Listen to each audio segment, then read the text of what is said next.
Assalamualaikum warahmatullahi wabarakatuh.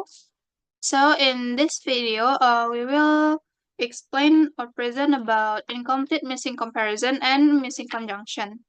So let me introduce our member. The first one is me, Audi Revina, as a moderator, and the second one is Muhammad Hafiz Sham, and the third one is Salmi Arini. So the first material is about incomplete or missing comparison.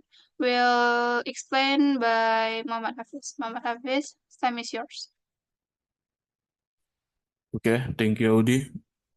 Okay, in this first material, I will explain about incomplete and missing comparisons. Can you go to the next slide, please? So in this first, I want to talk about the definition first. So in the definition, incomplete or missing comparisons occur when the sentence compares two or more things but fails to clarify what the comparisons is being made to. So this lead to confusions and can make the sentence unclear or illogical. In English, comparison needs to be complete to ensure the reader or listener to understand exactly what is being compared. Next slide, Audi. Okay. We're going to the type of comparisons. So there are three main types of comparisons: comparative adjective, superlative adjective, and comparative adverb. So let's go through the each of it. So the first is comparative adjective. Comparative adjective compares two things. They usually ends with er or use the word more before the adjective. So the example of it, you can see here, taller. She is taller than him. And more interesting. This book more interesting than the movie. So the second comparison is superlative adjective. Superlative adjective compare three or more things. They often end in est or use the word most. The example is the tallest. She is the tallest in her class. The second is most beautiful. This is the most beautiful painting in the gallery. Next slide, please. We're going to comparative adverb.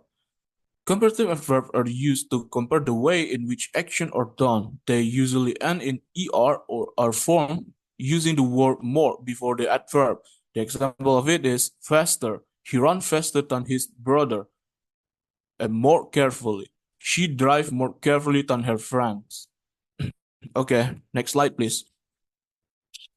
Okay, after we like, talk about the type of comparisons, so we're going to the incomplete comparisons. So an incomplete comparison occurs when the comparison is met, but the second element, like the things or person being compared to, is missing or unclear. The sentence leave out critical information necessary for the comparison to make sense. The example of a incomplete comparison itself is like the incorrect one. This car is faster. What is it faster than? Another car, a bicycle. Without specifying what the car is being compared to, the sentence remains incomplete. So what is the correct the word is? So the correct one is this car is faster than my old one. So in this corrected sentence, the car is being compared to another specific car like my old one. As you can see here, making the comparison complete and clear. Okay, let's go to the next slide, please. Missing comparisons. In missing comparisons, the sentence lack necessary elements to compare two things, leaving the reading guessing about the intended comparisons. This can lead to the ambiguity and confusion in communications. The example of it of the incorrect word is she is more talented. The question arises, the more talented than who or what without the question without the second part of the comparison, the meaning is incomplete. So the answer is she is more talented than her sister. Now the comparison is clear. The speaker is saying that she has more talent than her sister. Okay, that's all my explanations. So the moderator, time is yours. Okay, thank you, Hafiz, for the explanations. The next material is about how to avoid incomplete or missing comparisons.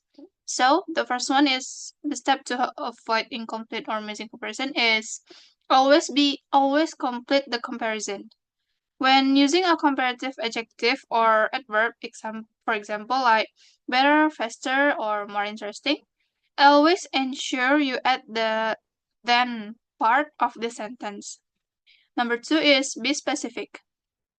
Don't rely on vague or implied comparisons. Always clarify what two things are being compared. The last one is use context to guide your comparisons. In some cases, the context may help, but it's always best to explicitly mention both elements of the comparisons to avoid confusions. Okay, so that's all the material about missing incomplete or missing uh, incomplete or missing comparisons.